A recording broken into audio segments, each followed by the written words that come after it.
Merci beaucoup, Monsieur le Premier ministre. Nous allons peut-être autoriser une dernière question avant de lever la séance.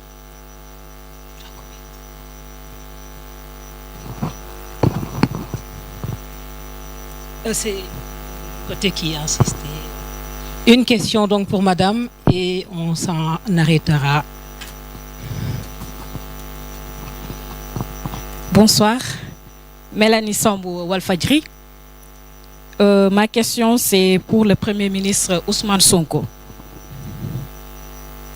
Monsieur Ousmane Sonko, quel sort pour l'actuel ministre des Finances, Cheikh Diba, qui était sous Macky Sall, directeur de la programmation sénégalaise budgétaire, autant pour moi. Merci Madame. Nous allons retourner la parole à Monsieur le Premier ministre. C'était la dernière question. Nous en avons eu 6 et nous savons que les éditions se rapprochent. Nous allons nous donner rendez-vous prochainement pour d'autres rendez-vous. Vous donnez à une dame et un homme. Et on prend 2 autres. Deux questions de plus. Alors, Madame, oui. Et après, si, oui.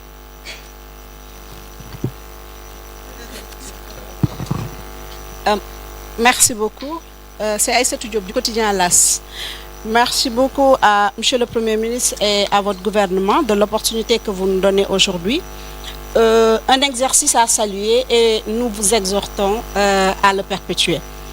Ma question est pour Monsieur le ministre de l'économie.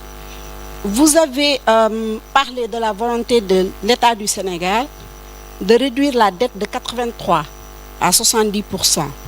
J'aimerais savoir est-ce là dans les meilleurs délais. J'aimerais savoir comment y parvenir si l'on sait que la mobilisation des ressources, la rationalisation des dépenses et la réduction des subventions à l'énergie sont entre autres les moyens que vous avez notés et ne suffisent pas. Merci. Merci beaucoup.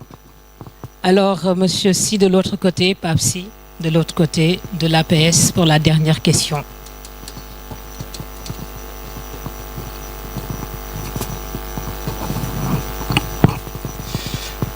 Alors, merci beaucoup.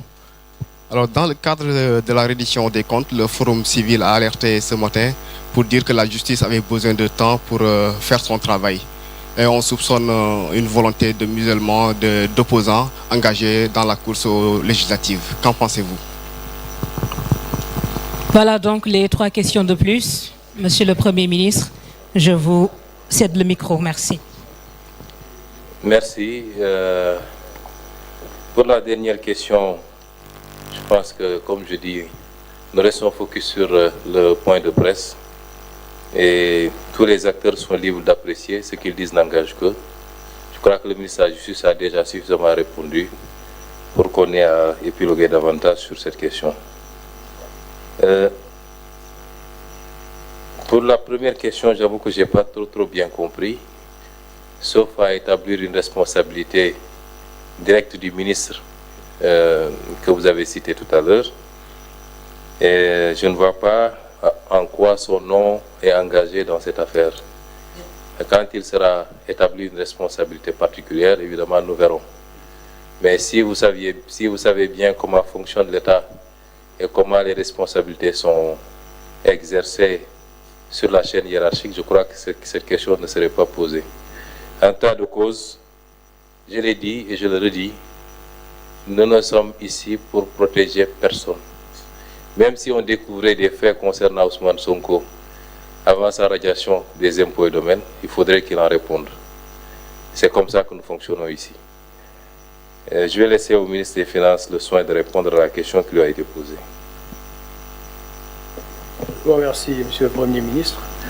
En fait, la réponse à la question était déjà dans votre question, en ce sens que nous avons dit que le gouvernement va s'atteler à davantage mobiliser les ressources internes par la promotion d'un civisme fiscal et également une revue des dépenses publiques de telle sorte à avoir des dépenses de qualité. une revue également des projets et programmes qui sont en cours, parce qu'il y a beaucoup de projets qui sont en cours, qui en fait devraient être arrêtés, parce qu'ils ne sont que source d'endettement. Et lorsque cet exercice en cours sera terminé, je pense que le déficit budgétaire qui donc est à l'origine de la dette pourra être réduit de façon significative.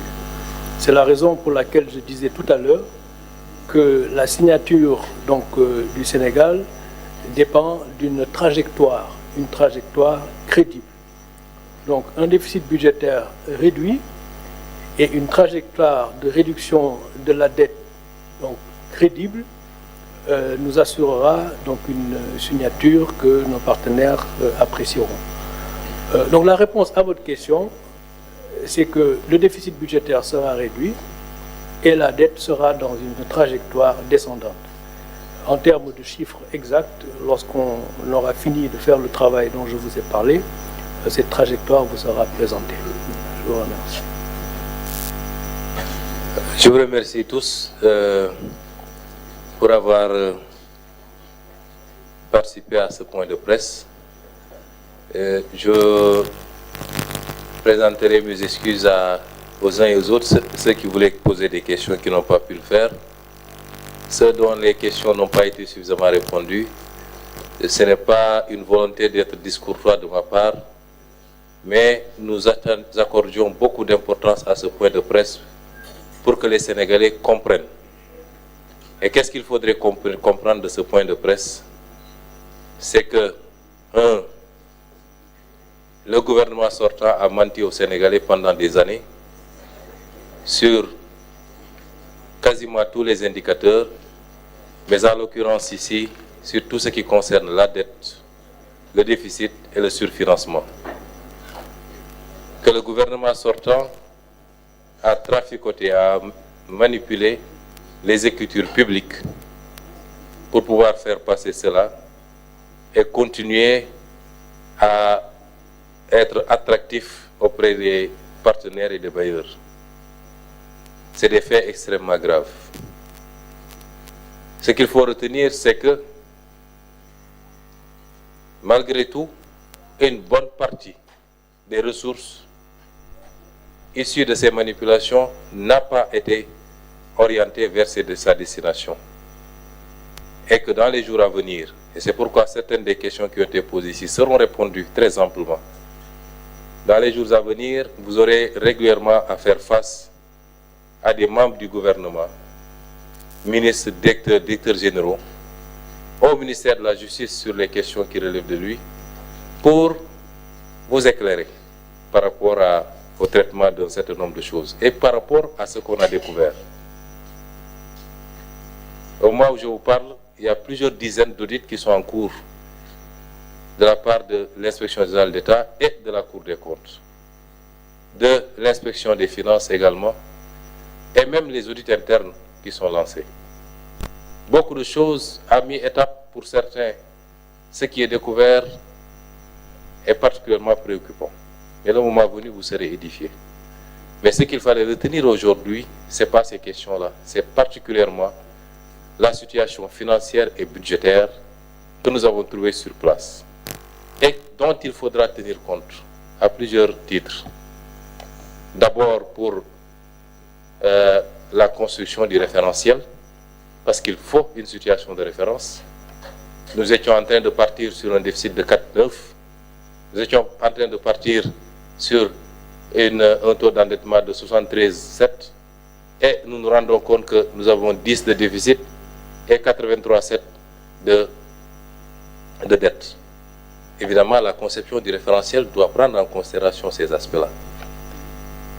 Il faut en tenir compte dans les efforts que nous devrions produire tous tant que nous sommes, tous les Sénégalais, pour remonter la pente.